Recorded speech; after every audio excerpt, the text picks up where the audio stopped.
So for Titanic week, I'm going to be reading Titanic books.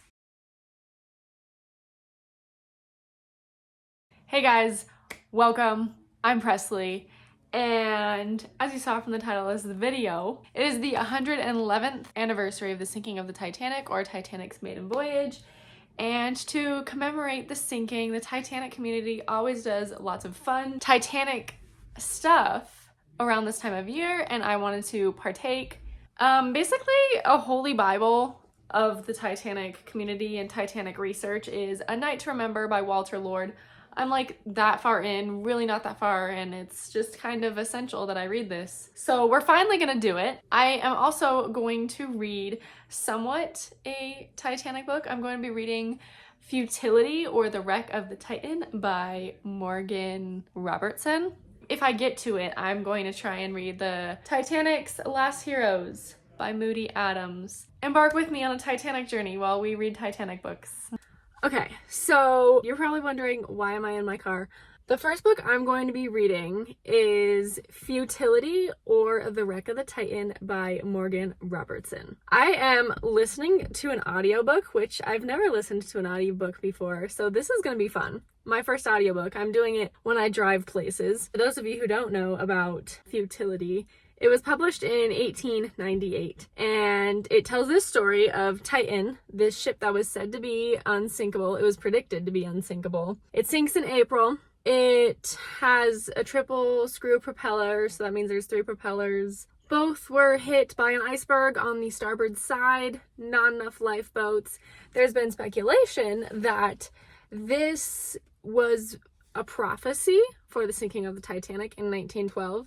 And so I'm going to kind of discuss the similarities and differences as I listen along. So today I listened to chapter 1 and chapter 2. Chapter 1 was very good because it describes the ship, which is ultimately what we're getting at here, because this is a work of fiction. And there are a lot of descriptions. The Titan itself, physically and engineering wise, is quite similar to the SS Atlantic and Adriatic and the Great Eastern, which I think were in the 1870s, somewhere around then. So you've got watertight compartments. These innovations were common for ships of the time. So although it is similar to Titanic, it was common for ships at the time. Chapter 2 was interesting because you meet characters. The Titan in this work of fiction is trying to break a record, I believe, and Titanic was not trying to break a record. It ultimately, the only record it could have broken was beating Titanic's twin sister ship Olympic to New York. The Titan is also traveling from New York to England, whereas Titanic is traveling from England to New York. So we've got some similarities, we've got some differences. I'm having a good time. I highly recommend joining this with me and reading The Wreck of the Titan. Why not? So I ended up listening to another chapter. I listened to chapter 3. Here's what's interesting. The Titan in this chapter collides with another boat, which the Titanic almost did. The first officer is on watch when it happens, and First Officer Murdoch was on watch when the Titanic strikes the iceberg. So I have since listened to more of the book. I wanted to talk about more of the things I noticed, similarity and difference-wise. It almost sounds like the sinking was very fast and more similar to the Empress of Ireland or the Lusitania. I couldn't tell if it capsized or not, but it sounded not quite similar to the Titanic. The Titanic sank in over 2 hours and 40 minutes, so it was not that fast compared to the Titan. So I can see why people are so enamored by the fact that this novel existed way before the Titanic ever sank. But I think it's more, there's this aspect of how the Titanic's sinking feels like a narrative and it feels like a story. Because this novel exists and it is a good narrative and a good story and it keeps you captured. And I think that's almost why people like the Titanic and think it's so fascinating. Okay, so I finished Futility, or The Wreck of the Titan by Morgan Robertson. I learned that it was originally titled Futility in 1898 and then retitled The Wreck of the Titan after the sinking of the Titanic so that Morgan Robertson could make more money. That's crazy. I do not believe that this book is a prophecy in any way predicting the future of what happened to the sinking of the Titanic. The sinkings are very different, actually, and the Titan is only in like a third of the novel. It weighed different weights than the Titanic. It carried more passengers than the Titanic. It had less lifeboats. It sank in April. It got struck on the starboard side in both scenarios, but the Titan sank very fast. The Titanic sank in over 2 hours and 40 minutes. It's not that similar. I'm calling it. It's not that similar. Although, it is weird that Morgan Robertson's later work, Beyond the Spectrum, vaguely predicts World War II. Maybe he was a time traveler.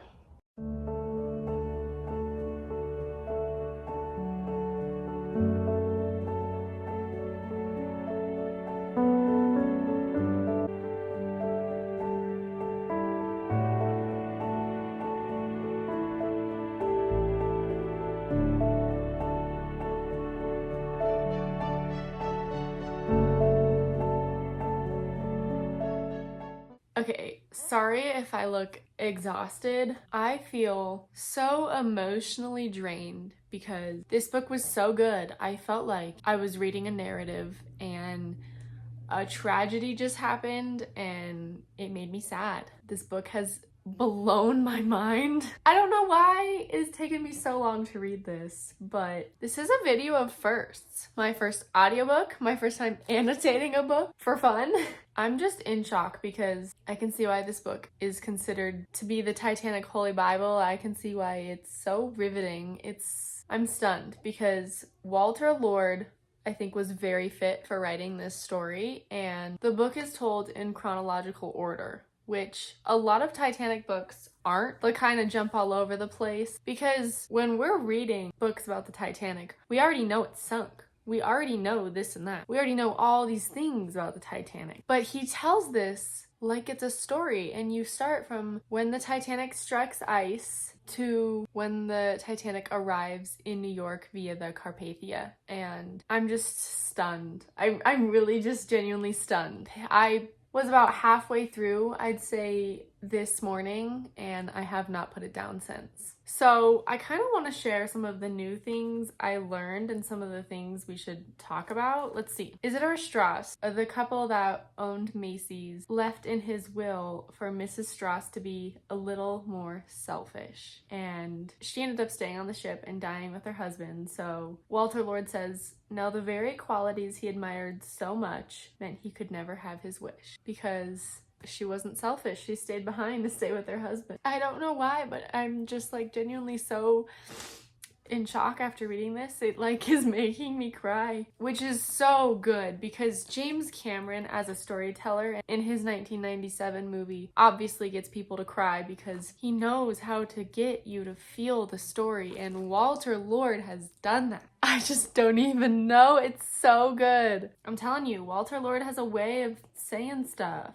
Okay, I think that is going to be it for the amount of Titanic books I'm reading, because honestly, A Night to Remember took it out of me. It made me so sad. And I gotta say, it was a really fun experience. I've really broadened my horizons. 10 out of 10, would recommend. Now, not to be too ambitious, but I think I'm going to save this one for next year and read this freaking textbook by next year. So we'll see if I can do that. Also, peep the Titanic pajama set. Like, that's so fun. Thank you so much for watching. I challenge you to try an audiobook or to annotate your books if you've never tried it. I love you guys.